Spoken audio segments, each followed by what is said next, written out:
Bakit pa ako palaging nabibigo sa pag-ibig? Ma'am, paano namang di kayo mabibigo? Unang-una, dahil dyan sa mga nunal nyo sa balikat. Pangalawa, ang mga iniibig nyo, mga mayaman, mga spoiled. Bakit hindi kayo humanap ng isang lalaki na tapat na magmamahal sa'yo? Yung mamahalin ka ng habang buhay. Di ba aling mahirap? Katulad ko.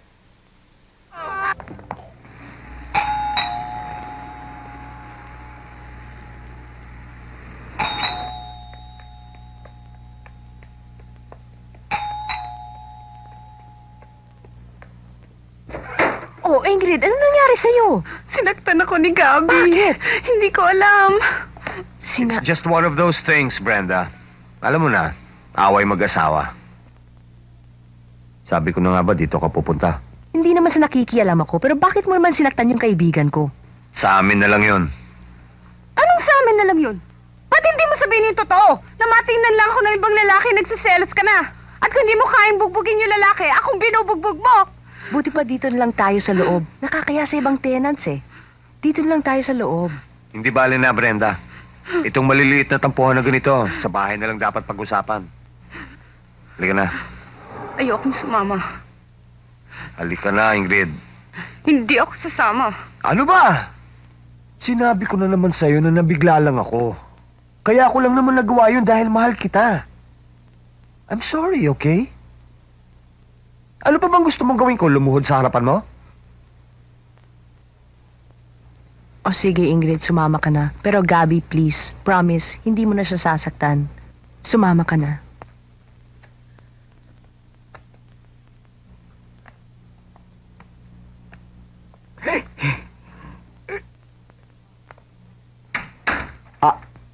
Ma'am, ano ba pinag-aawayan nila? Huwag ka na makialam, hindi mo problema to, no? Wala ka na doon. Hoy, Puging. Hoy. Pambira naman kayo! Ang sarap-sarap ng panaginip ko eh! Ginising niyo ako! Bakit? Ano ba na panaginipan mo? Oo. Yakap ko siya. Hinalikan ako ng isang sexy at magandang babae. Oh. Wow! Bakit ikaw lang? Sama kami naman dyan. Yun na pala eh. Kamay-kamay.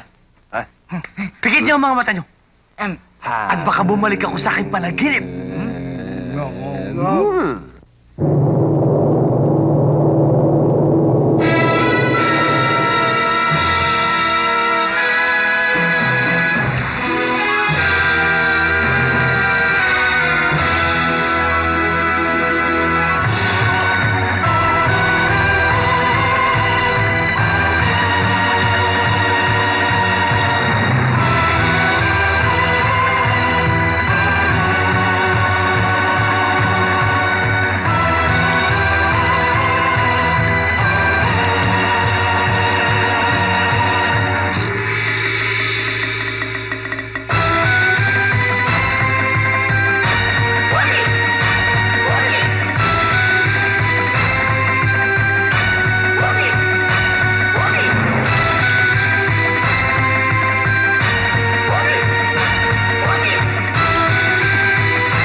Ang manufacturer na ito, para lang mabili ang kanyang mga produkto, ay nagpapanggap na banal, mabait, maunawain, at matulungin. Aba, talo pa niya si Santa Claus ah. Ngunit ang totoo pala ay napakasama at may buktot na pag-uugali. Ang tinutukoy ko mga kababayan ay walang iba kundi ang negosyanteng si Frederick Newman. Ba't niyo ako sinisiraan? Anong bang kailangan niyo sa akin? Simple lang, Mr. Newman. Matagal na naming ina-arbor ang advertising budget ninyo. Ayaw ninyong ibigay. Nagmaramot kayo. Hindi niyo makuha sa ganung bagay? Pwede ko kayo i-demanda. Baka magaling ang lawyer ko. Sisiguraduhin kong mabubulok kayo sa bilangguan. Hindi lang yun ang problema mo, Mr. Newman. Panoorin mo to.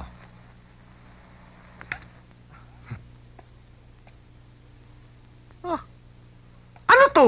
Blackmail? Hindi niyo ako pwede blackmail. Bah, binata ako. Dalaga siya. Shota ko siya. Sekretarya ko siya. Noon yun. Ngayon sa akin na. Madonna, sweetheart, halika. Madonna. Anong ginagawa mo rito? Ay, Madonna, sabihin mo yung pinagtapat mo sa abogado. Mr. Newman, diba, pinainom niyo ako ng soft drinks, soft drinks. tapos, nahilo ako. Tapos dinala niyo ako sa hotel. Ako? Kawawa naman siya, no? Ano ko? Sinira mong dangal ng isang Pilipina. Kaya kailangan na magbayad ka sa amin, di ba? Okay, I'll give you the account. Bibigay ko na sa inyo. Pero bawiin niyo muna yung sinabi niyo sa radyo. No problemo, Mr. Newman. Ibabalik natin sa maganda ang public image mo. Teka! Bilis na! Ano, bilis! Baka mawalan ako ng trabaho. Time first. Umpisa na eh! Bilis! Ano ba? Bilisan niyo! Ay! Paano na ako dito? Mawawalan akong trabaho! Gising! Welcome Bilis! to Mondragon Broadcasting Company. Magandang gabi, mga giliw na tagapakinig. Ako po si Fordy.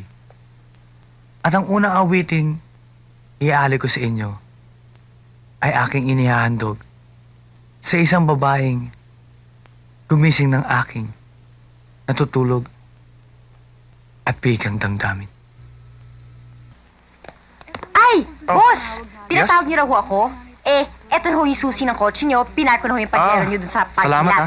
Thank you. May pagagawa pa ba kayo? Anong gagawin mo bukas? Naku, marami ho eh. Magpapark pa ako ng mga kotse sa parking lot. Wawalisin ko pa yung parking lot. Magbabantay pa ako ng mga kotse. Hindi. That's not what I mean. Pwede ka bang sumama sa amin sa beach? Kailan ho? Bukas. Ho? Sige ho. Eh, syempre, kayo ang boss eh. Bukas. I'll pick you up here, ha? See ya.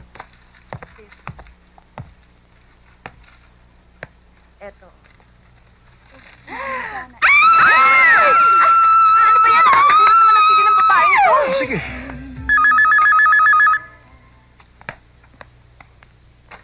Hello? Gerard, Oh, Richard, nasan ka? Huwag mo sabihin hindi ka na naman makakarating. Mukha yatang ganun na nga mangyayari. Eh, ilang beses na napopostpone tong dinner date natin. Sweetheart, understand me naman. Tutal, pagkatapos ng transaksyon na to, magkakasama naman tayo uli. Kung talagang mahal mo ako, iiwanan mo yan at pupunta ka dito ngayon din. Okay, this is a promise. Pagkatapos ng trabaho ko, pupunta ka agad ako dyan, okay? Ay basta, kahit anong oras, kahit anong mangyari, maghihintay ako dito.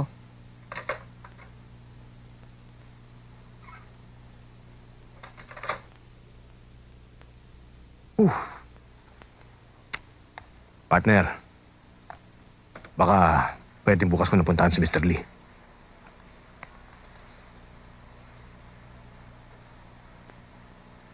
Mukhang lumalambot na yung puso mo, ah. Ang mga babae, marami yan. Worth 10 million sa atin si Mr. Lee. Yung mga ganyang deal, bihira lang dumating yan. Madalas ko kasing main dyan si Belinda eh. At matagal nang bitin sa akin yun. Ako rin. Baka mabitin ang porsyento mo. Alam mo, yung mga babae, habang pinaghihintay, lalong nagiging sabik. Ang pera, habang pinaghihintay, nagiging bato. 10%. That's a lot of bread. Ma'am, alas 12 na ho. Palagay ko, hindi na ho dadating yung boyfriend nyo. Kaya dumating siya, kay hindi. I don't care. Alak. Kaya nyo pa ho ba? Kaya ko. Oh, Mm. oh. Ma'am, sabi ko na sa inyo eh. Bakit ba pinaparusahan nyo yung sarili nyo? Hindi ko pinaparusahan yung sarili ko. Yung iniisip ko lang, bakit ba ako palaging nabibigo sa pag-ibig? Ma'am, paano namang di kayo mabibigo? Unang-una, dahil dyan sa mga nunal nyo sa balikat. Pangalawa, ang mga iniibig nyo, mga mayaman, mga spoiled. Bakit hindi kayo humanap ng isang lalaki na tapat na magmamahal sa'yo? Yung mamahalin ka ng habang buhay. Di baling mahirap. Katulad ko.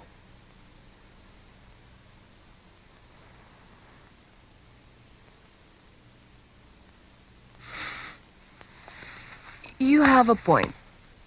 Pwede din naman ako umibig sa isang katulad mo eh. Kaso lang, sana, magkaroon ako ng feelings para sa'yo. Ah!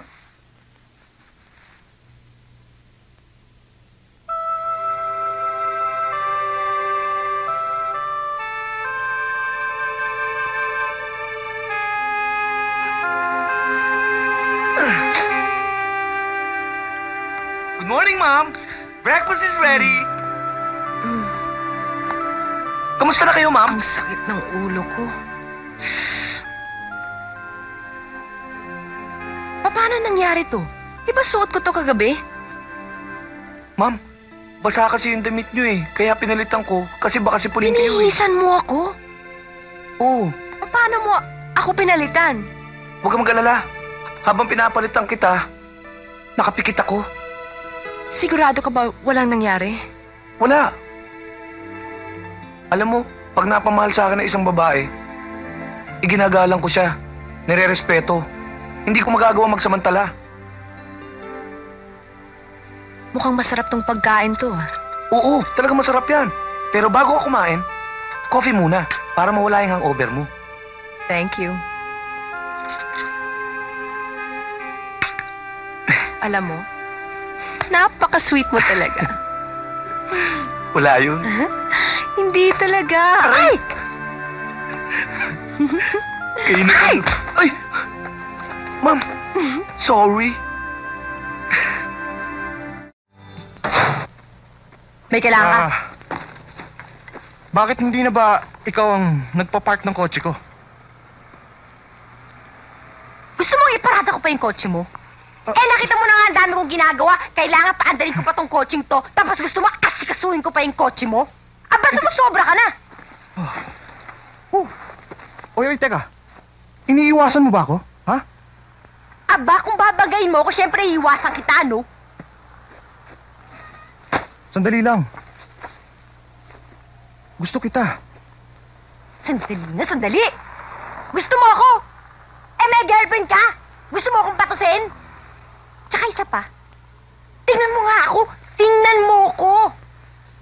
Dehins tayo talo, pare. Kelots to eh. Babae ka. Lalaki ako. Babae ka eh.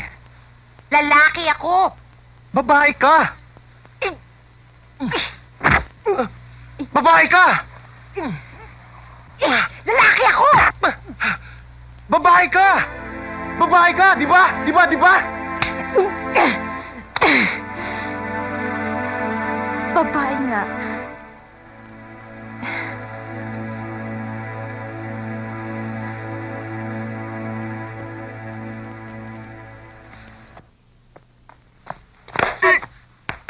Sorry.